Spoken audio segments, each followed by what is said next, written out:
드라마도 우리가 결말을 알고 이렇게 드라마를 보면 거기서 막 갈등이 일어나가지고 아우 저거 먹으면 안 되는데, 아우 저기 가면 안 되는데, 아우 저거 만지면 안 되는데, 어떻게 하면 좋지? 막 이제 이렇게 결말을 모르면 저렇게 하다 죽으면 어떡하지? 저렇게 다치면 어떡하지? 저렇게 하다가 영 이제 못 돌아오면 어떡하지?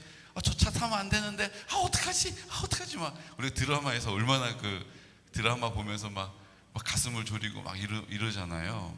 근데 이미 결론을 다 알고 한번 보고 나서 또 보는 드라마는 그런 막 두근거림, 염려 이런 게 없어요. 옆에서 막 그러고 있으면 괜찮아 안 죽어 결국 돌아와. 만나 나중에 만나, 걱정하지 마. 이제 이렇게 되는 거예요. 사랑하는 성도 여러분, 이미 예수 그리스도 십자가로 승리하셨습니다. 그러니까 이 싸움을 우리가 이 땅에서 싸우는 거예요. 이겨놓고 싸우는 건데 자꾸 우리가 이 사실을 까먹으니까 어떡하지? 이렇게 하다가 이렇게 되면 어떡하지? 저렇게 되면 어떡하지? 큰일 났네. 이렇게 낙심하게 되는 거예요.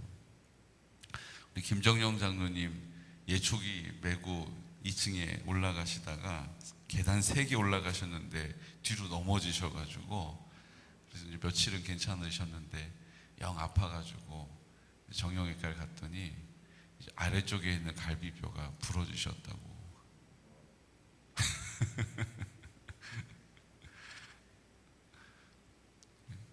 조정호 권사님 가신 길을 또 따라서 이렇게 가고 계세요. 그러니까 우리가 바람 잘 날이 없냐? 맞아요. 근데 하나님께서 지금 일하고 계시는 증거를 보고 있는 것입니다. 나뭇가지가 움직이면 바람이 불고 있구나라는 것을 알 수 있어요. 하나님이 지금 우리 공동체를 통해서 역사하심을 믿음의 눈을 들어보시기를 예수 그리스도 이름으로 축복합니다. 그리고 그 바람이 불고 있다라는 걸 우리에게 보여주기 위해서 쓰임받는 많은 지체들이 지금 있지 않습니까? 위해서 우리가 기도해야 합니다.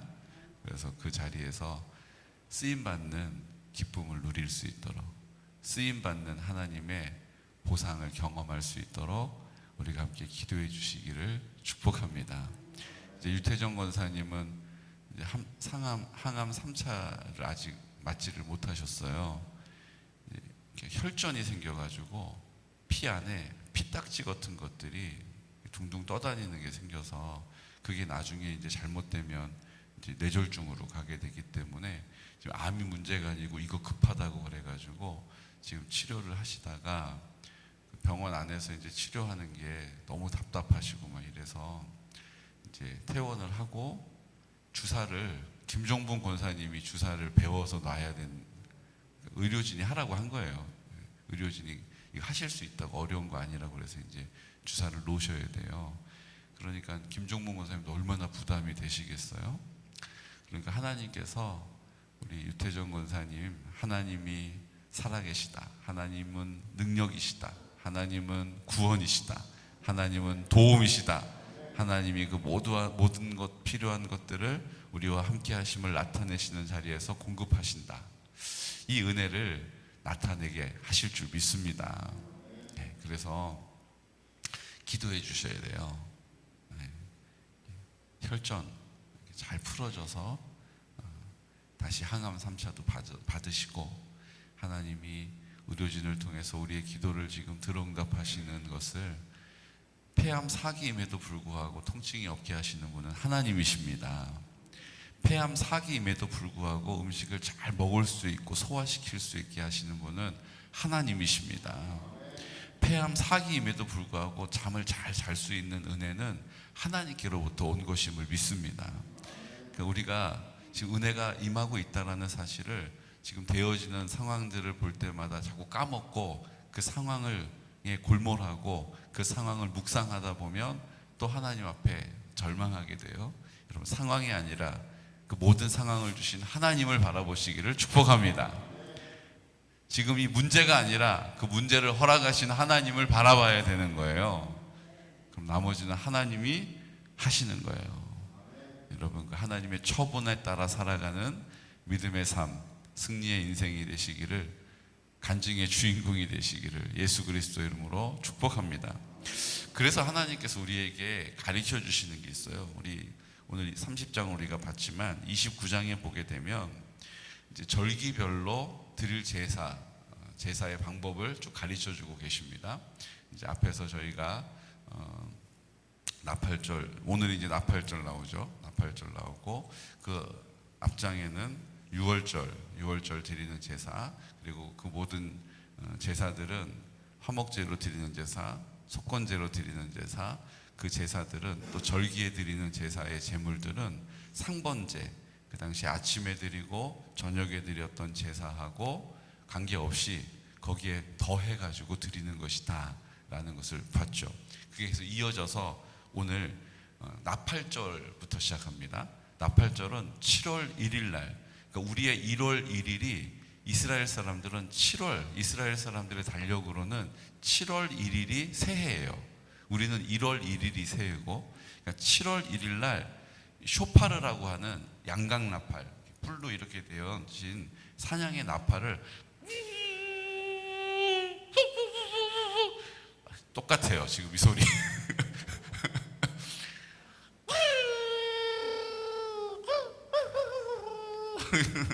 이 나팔을 막 불어요. 그래서 이제 하나님이 이제 1년 동안 우리와 함께 하신다는 사실을 그 나팔로 선포하는, 그걸 나팔절이라고 그래요.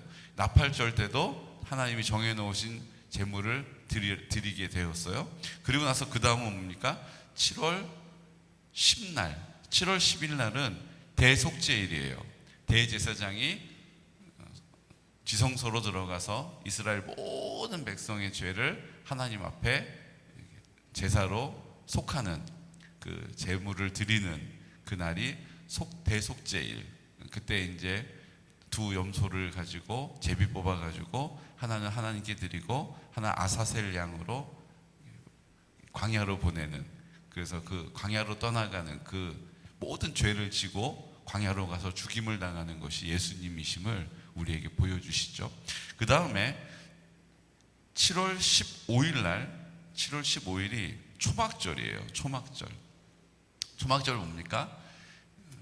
이스라엘 백성들이 밀을 추수한 이후에, 초실절은 보리를 추수한 거예요. 그리고 초막절은 밀을 추수한 이후에 하나님께서 뭐 하신 거예요? 하나님이 광야 시절에도 우리를 모든 필요한 것들을 이렇게 풍성히 공급해 주셨음을 기억하고 감사하면서 일주일 동안 하나님 앞에 광야로 나가서 초막을 짓고 그곳에 들어가서 하나님께 감사하는 날이 초막절이고 장막절이에요. 이해가 되시죠? 그래서 수장절이라고도 불러요. 수장, 곡식을 저장한다는 뜻으로. 그래서 이제 세 개가 같은 말이에요. 그래서 장막절, 초막절, 수장절, 이때 7월 15일 날 하나님께 또 제사를 드려요. 근데 그날 드리는 제사는 첫째 날 제물과 제사를 드리고, 똑같은 것을 둘째 날 다시 드리고, 셋째 날 다시 드리고, 넷째 날 다시 드리고, 다섯째 날 다시 드리고, 여섯째 날 다시 드리고, 일곱째 날, 여덟째 날까지 드리고 이 초막절이 끝나는 거예요. 8이라는 숫자의 의미가 있다고 그랬잖아요. 7은 하나님이 일하시는 날이고 안식일이죠. 그리고 그 다음 하나님께서 하나님이 7일 동안 일하셨던, 그래서 그 믿음으로 그 자리에 서 있는 사람을 8일째 되는 날 하나님의 역사가 나타나는 날이 8일, 여덟째 날이에요. 그래서 여덟째 날이 우리에게는 소중한 거예요. 그러니까 7일 우리가 하나님 앞에 예배를 드리고 월요일 날 예배 드렸으니까 이제 책임을 다했다, 이제 숨 좀 돌리자가 아니고, 하나님이 7일째 내가 하나님께 드려진 우리의 안식, 우리가 하나님 앞에 드려지는 예배를 드린 이후에 하나님이 역사하시기 시작하는 여덟째 날, 우리에게로는 월요일이죠. 그 월요일부터가 우리에게는 잔치요, 우리에게는 하나님의 풍성한 은혜라는 것을 기억하셔야 돼요. 그러니까 하나님께서 여덟째 날에 대해서 계속 강조하시잖아요. 할례도 몇째 날 치르게 되나요? 하나님이 생명 주시고, 하나님이 은혜 주시고, 하나님이 태어나게 하시고, 하나님이 건강하게 하시고, 그리고 8째 되는 날 할례를 받는 거예요. 8째 날이라고 하는 것이 주는 의미가 있다는 것입니다. 근데 다 이것저것 중요한 것 가운데 가장 중요한 게 뭐냐면요, 하나님께서 이렇게 우리가 생각하기에 아침에 드리고 저녁에 드리고 그거와 더해가지고 첫째 날 드리고 둘째 날 드리고 셋째 날 드리고, 그래서 그 초막절에 드리는 제물 계산을 해보니까 어린 양 16마리가 드려지고, 번제 제물 191마리가 드려지고, 속죄제의 순염소 8마리가 드려져요. 그래서 총 초막절, 감사, 우리로 치면 추수감사절이죠. 추수감사절에 드리는 이 제물이요, 215마리예요. 215마리가 하나님께 드려져요. 여러분 보십시오. 우리는 우리의 감사가요, 늘 우리의 한계 안에, 우리의 환경 안에, 우리의 상황 안에, 우리의 생각 안에 딱 멈춰 있을 때가 있어요. 215마리를 하나님께 드리는 이스라엘 백성들의 모습을 한번 생각해 보세요. 야, 이거 너무 과하다. 아유, 평생 한 번 하는 것도 아니고. 근데 하나님은 그것을 요구하세요. 이유가 뭐예요? 그렇게 내가 보여지는 것으로 드려질 때 내 마음도 하나님께 드릴 수 있기 때문이에요. 내가 보이는 것을 하나님께 인색하면 내 마음도 하나님께 인색할 수밖에 없기 때문이에요. 그래서 하나님께서 훈련 차원에서 첫째 날도 이만큼 드려라, 이렇게나 많이요? 그뿐만 아니라 똑같이 둘째 날로 드리는 거야. 둘째 날도요? 셋째 날도 똑같이 드리는 거야. 넷째 똑같이, 다섯 똑같아. 그러니까 우리가 생각하기에 아침에 상번제로 아침에도 드리고 저녁에도 드리고, 이제 초막절에는 또 그거와 더하여서 하나님께 또 드리는 거예요. 이건 뭐 내 생활을 살 수 있는 시간이 없는 거죠. 하루 종일 제사만 지내는 거예요. 근데 하나님이 이렇게 하라 하시는 이유가 있다는 거예요. 이렇게까지, 굳이 이렇게까지 해야 하나 하는 그 일을 할 때에 하나님이 우리의 모든 삶 가운데 주인 되시고 전부가 되시고 하나님의 뜻에 순복할 수 있는 사람이 되는 거예요. 오늘은 이제 예수님이 이 모든 제물을 속죄하셨죠. 그리고 이제 예수님의 이름을 부르는 것으로 이 제물이 드려지는 것과 같다라고 인정해 주시는 거예요. 그러다 보니까 우리가 그냥 입만 열면, 믿음의 고백을 드리면 하나님이 그 제물을 받으신 것으로 여겨주시기 때문에 편안해졌죠. 하나님이 우리의 형편을 헤아려 주신 거예요. 근데 문제는 뭐예요? 그 하나님의 마음은 온데간데 없고 내 마음대로 하는 거예요. 가나안 땅에 들어가는 이스라엘 백성처럼 그 신명기 마지막 2번의 설교를 통해서 당부하고 다짐하고 당부하고 다짐하고 하셨던 것들을 다 내팽개쳐버리고 자기의 소견에 옳은 대로 행했던 이스라엘 백성과 같이 오늘 우리에게 이 말씀을 주신 이유도 하나님께서 8째 날에 역사하신다. 너희가 믿음으로 순종한 자리, 너희가 믿음으로 감사한 자리에서 내가 8째 날 너희에게 역사하는 그 은혜가 풍성하다라는 사실을 깨달으라고 오늘 우리에게 이 약속의 말씀을 주신 줄로 믿습니다. 하나님 아버지 앞에 최고의 감사를 드리는 자리, 하나님이 가장 기뻐하시는 자리예요. 이스라엘 백성들이 광야에서 왜 계속 원망하고 불평합니까? 왜 그 은혜를 받아 누리기만 하고 계속 원망하고 불평이 끊이지 않습니까? 감사가 없었기 때문이에요. 입을 열어 하나님 감사합니다라는 고백이 없이 그냥 하나님이 주시는 것을 당연한 것으로 받아 누리기만 하다 보니, 받아 누리는 것은 받아 누리는 것이고 내 마음에 안 드는 것은 말을 해야 되는 거예요. 내 마음대로 욕심에 치우치게 되는 거예요. 수군거리게 되는 거예요. 판단하게 되는 거예요. 원망이 나오는 거예요. 불평이 멈추질 않는 거예요. 여러분, 우리의 입술을 열어 감사를 고백하는 믿음의 사람 되시기를 축복합니다. 일주일 동안 215마리의 제물을 하나님께 드리면서 그들은 훈련 받은 거예요. 이렇게까지 해야 돼? 아니지 하나님이 하라고 하신 거 해야 돼. 이렇게 많이, 이거 많은 게 아니지. 하나님이 베풀어 주신 은혜에 비하면 이거 많은 거 아니지. 이렇게 그 마음을 하나님께로 모으고 깨끗하게 하나님만이 그 마음 가운데 전부가 되시도록 하나님 앞에서 쓰임받는 훈련이 오늘 우리가 받게 되는 29장에 나오는 장면인 줄로 믿습니다. 오늘 우리가 하나님 앞에 예수님의 은혜로, 예수님의 십자가의 보혈로 이제 예수님의 이름을 부르는 것으로 이 모든 것을 탕감해 주신 거예요. 그러면 하나님께 더 기쁜 감사, 더 큰 감사로 주님께 감사의 영광을 돌려드리는 귀하고 복된 성도들 되시기를 축복합니다.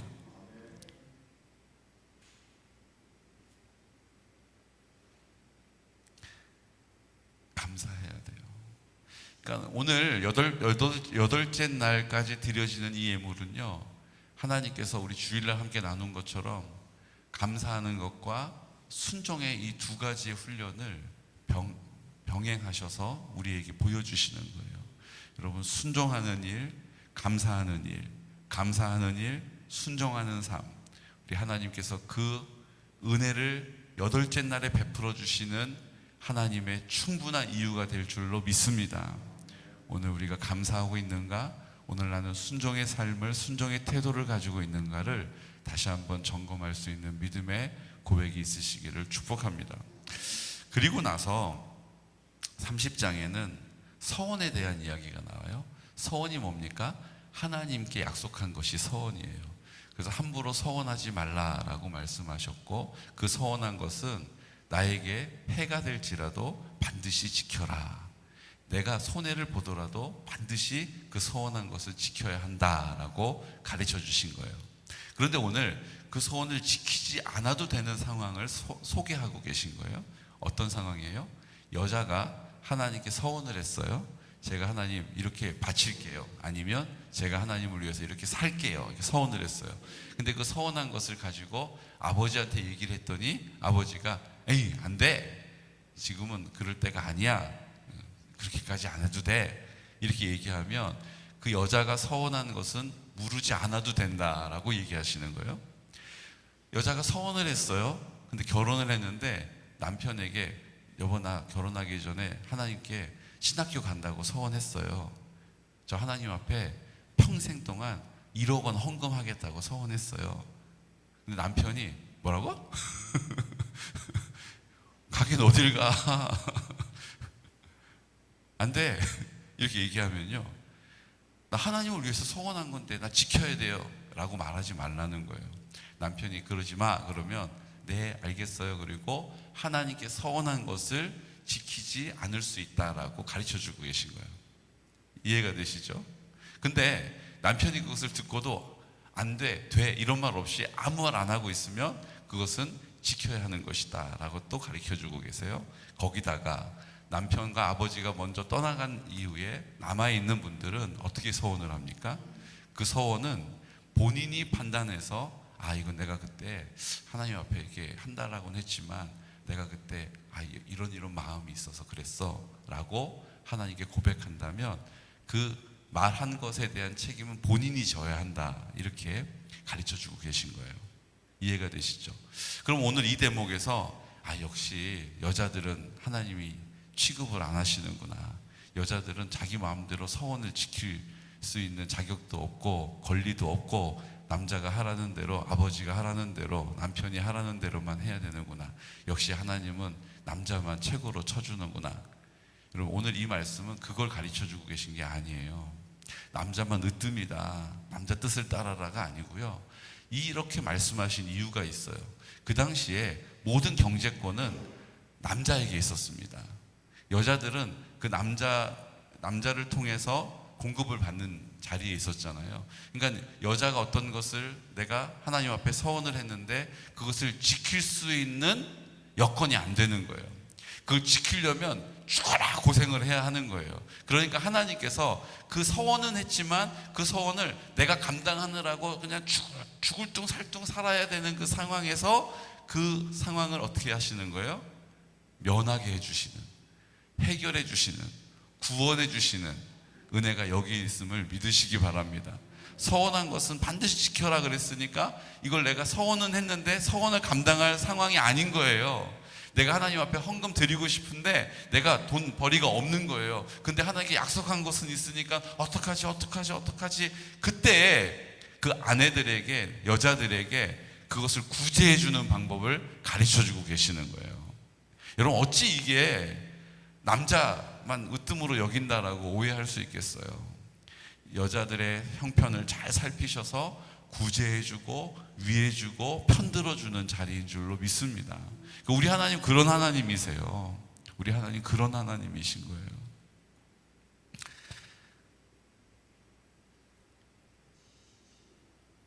돌아가신 박영두 장로님께서 저 이제 부임에 와서 1년 차 때 저를 찾아오셔가지고 그때 한번 말씀드렸잖아요. 두툼한 봉투를 하나 이렇게 내미시면서 목사님 하고 싶으신 대로 하시라고 그러면서 봉투를 하나 내미셨어요. 그래서 장로님 이게 뭔데요? 그랬더니 헌금하는 겁니다. 1,000만 원입니다. 그러시는 거예요. 그때 우리가 교회 빚이 있었어요. 근데 장로님이 그게 마음에 걸리셨나 봐요. 그래서 그거를 딱 봉투를 가져오셨어요. 근데 제 마음에 하나님이 주시는 거구나. 할렐루야, 장로님 역시 장로님 최고예요. 이게 아니고요.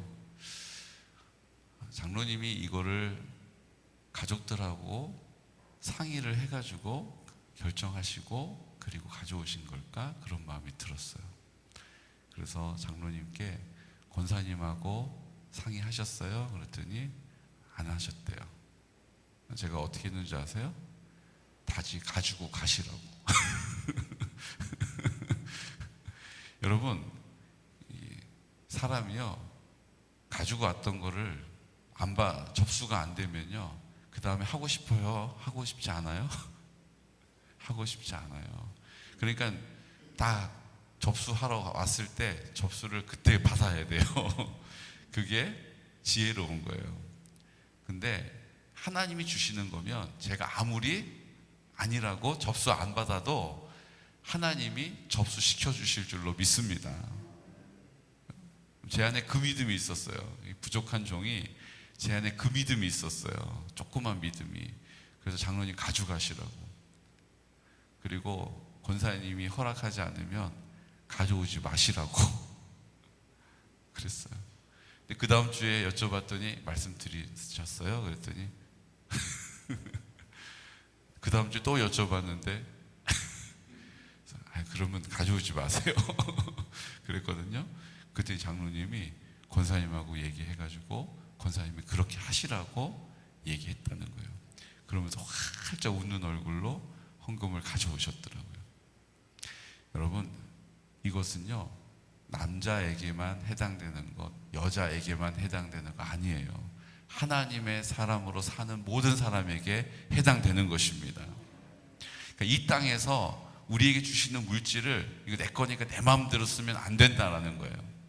여자들은 그 당시에 내 마음대로 쓸 것이 없기 때문에 하나님께 기쁜 마음으로 서원은 했으나 그것을 지킬 수 있는 상황이 안 되어서 그것 때문에 내 인생이 고단해지지 않도록 하나님이 지켜주시는 거예요. 하나님은 늘 우리의 편이 되어주심을 믿으시기 바랍니다. 하나님은 늘 내 형편과 상황을 살피고 계심을 믿으시기 바랍니다. 나를 버려두지 않으셨어요. 나를 그냥 내팽겨 주시지 않았다고요.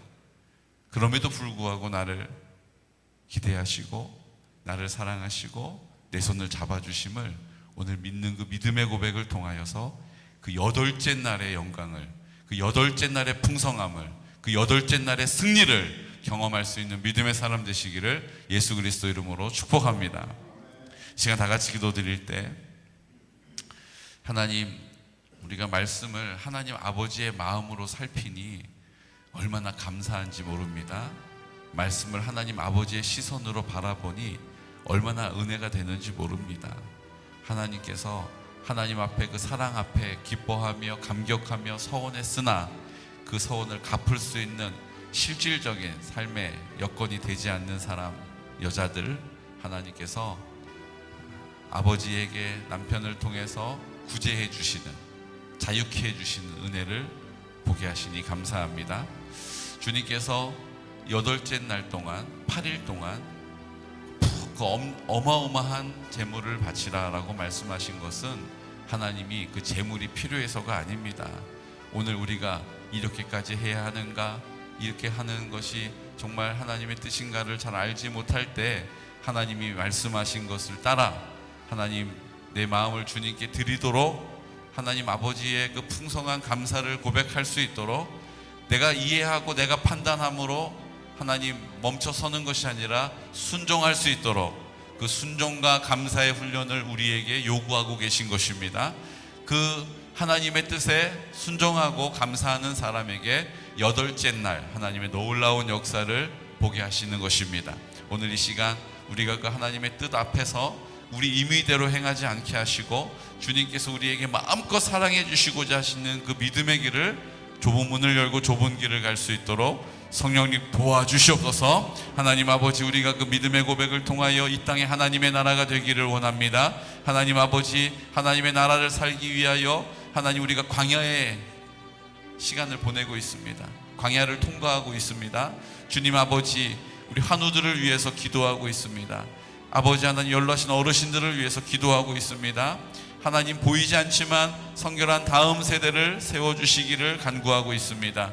주여, 우리 안에 실버처치를 통하여 그 한 영혼에게 복음이 선포되어지고 그 복음으로 한 영혼을 구원하는 역사를 나타내 주시옵소서라고, 이 시간 나사렛 예수 그리스도 이름으로 우리에게 맡겨주신 사명으로 알고 잘 감당할 수 있도록 성령님 도와주시옵소서라고 예수 그리스도 이름으로 선포하면서 기도드리겠습니다. 주여, 주여, 주여. 걸어가신